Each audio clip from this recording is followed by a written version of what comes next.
You know when Goliath came into town, everybody was getting ready for war. And David, what was he doing? He was with the sheep, taking care of them. He wasn't a warrior.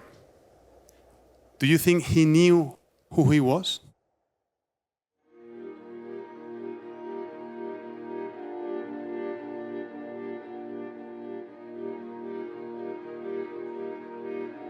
But David said to Saul, "Your servant has been keeping his father's sheep.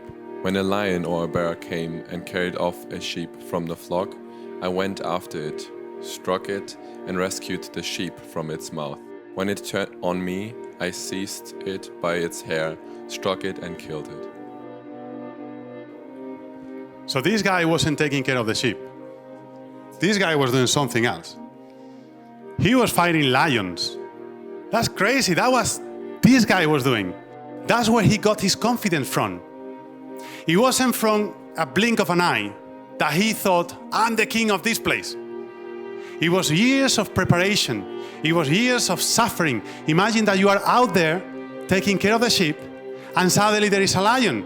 I'll be like, come on, God, don't give me a lion. So when the giant comes, he's like, who is this guy? He was a warrior inside. Do you know why he went to battle? He didn't go to the battlefield because he wanted. When he went there, it's because his father asked him to deliver some food. So you have to be humble. And when he goes into the battlefield, the first person he's confronting is the brother, who is saying like, what are you doing here? Why did you come? They didn't want him there, and they let him know. But then he didn't fight with his brother. He was wise enough to correctly identify the problem. He was preparing himself all his life.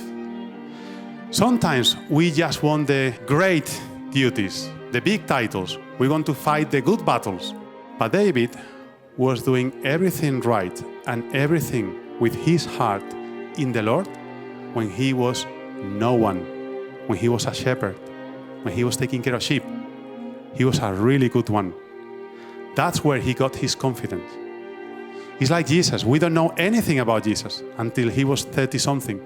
What do you think he was doing before? He was crafting wood and doing tables for the people. Do you think he was good at this? Or he was like, come on, I'm the Messiah, I had to build a table for my neighbor, and I'm pretty sure he was good. A really good one. And he put his heart in it. And then he found a way to talk with God in his daily duties. Even though they didn't look like something great. Even though it didn't look like he was about to change the world. But everything was inside of him. And that's what just happened with David. You know, he was preparing all his life for that moment. Do not think that what you're doing here today is irrelevant.